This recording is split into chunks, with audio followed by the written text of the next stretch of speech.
Defenda sua tese. O programa que traz para a televisão as discussões acadêmicas. O pensamento jurídico elaborado nas universidades, inédito para a TV.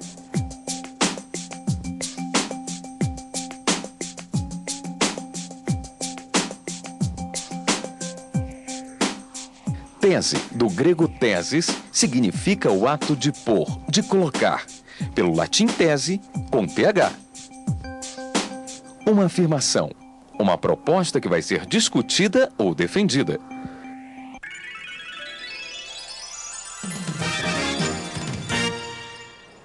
Primeiro, a lei penal diz furto, subtrair para si ou para outra em coisa alheia móvel. Depois, José entra na casa de João e leva todos os móveis e valores que encontra. Desiludido, João se mata. A ação de José se ajusta à descrição legal do crime de furto, mas ele não pode ser responsabilizado pela morte de João. Grosso modo, com esse julgamento fizemos uma imputação objetiva. Teoria da ação que tem recebido a simpatia de novos penalistas a cada dia. Fernando Galvão é o nosso convidado do Defenda Sua Tese desta semana, analisando a imputação objetiva no direito penal.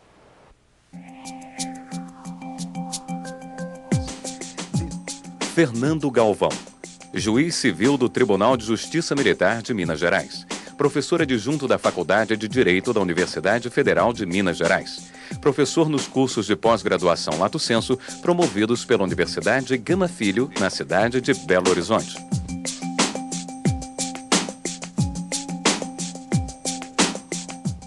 Os convidados do programa de hoje são Cídio Mesquita Júnior, professor do Centro Universitário de Brasília, e Roberto Sobral, professor para pós-graduação da Faculdade de Processos. Ouviremos Fernando Galvão para apresentar seu trabalho sobre imputação objetiva. Doutor? Primeiramente, eu gostaria de registrar a grande satisfação de estar aqui trocando impressões, reflexões com os professores Cídio e Roberto, numa oportunidade que eu tenho certeza que vai ser de muita valia para que eu possa até aprimorar minhas impressões sobre esse tema. Me parece importante perceber essa imputação objetiva de uma maneira mais simples e que ela seja acessível aos estudantes de graduação, para que a operação do direito seja contaminada por essa ideia que se apresenta, de certa forma, como uma novidade, mas apenas em alguns aspectos eu poderia visualizar essa novidade. Então, a oportunidade também me parece bastante importante para tentar simplificar essa questão.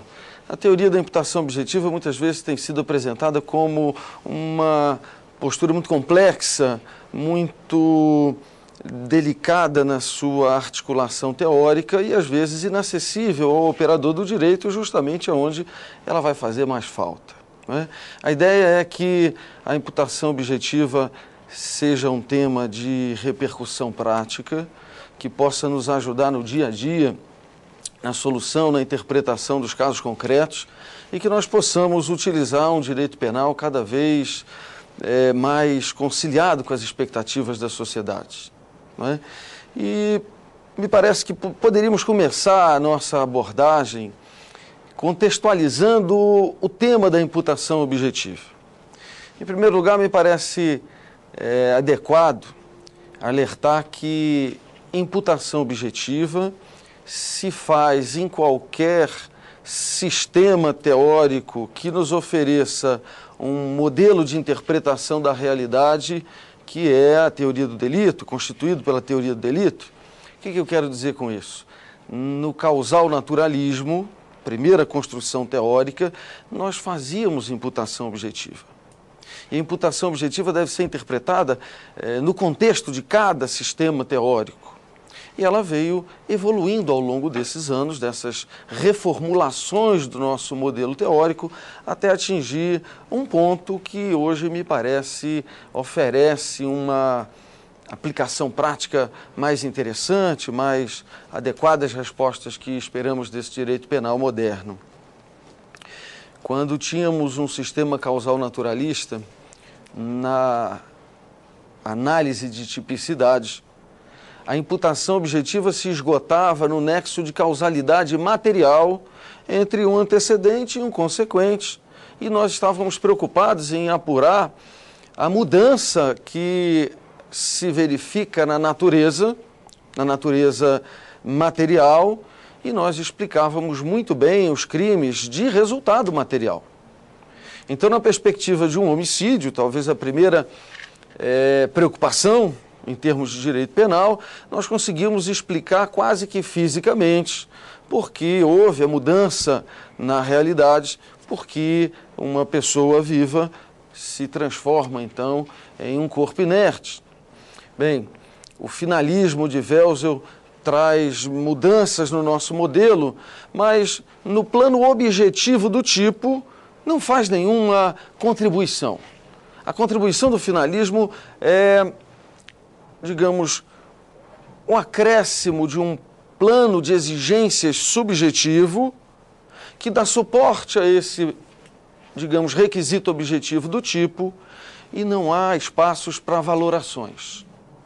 Nós teríamos uma tipicidade formal em que a adequação da previsão abstrata da lei se refere a qualquer coisa na natureza, e nós teríamos aí um operador do direito um pouco engessado na tarefa de aplicar a lei, de aplicar esse direito. Com a perspectiva neo-kantiana ou com a teoria social da ação, nós abrimos agora um espaço valorativo de interpretação no tipo, que é muito importante e nos traz uma nova perspectiva de imputação objetiva. Se imputar significa atribuir a alguém alguma coisa, agora nós não mais nos preocupamos com a produção de um resultado material, a mudança de um, digamos, elemento da natureza, mas sim estamos em busca de uma explicação mais abrangente para os fatos que consideramos crime, e aí nessa perspectiva percebemos que o resultado de que depende a existência do crime é sempre a violação da norma. Então, a imputação agora significa atribuir a alguém uma conduta relevante o suficiente que possa violar a norma jurídica que é subjacente ao tipo. E isso, então, vai permitir que nem todas as condutas que formalmente se adaptem àquela previsão abstrata, efetiva e materialmente violem a norma.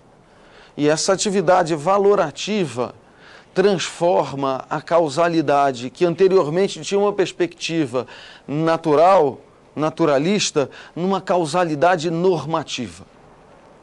Esse talvez seja um aspecto da minha própria interpretação desse tema.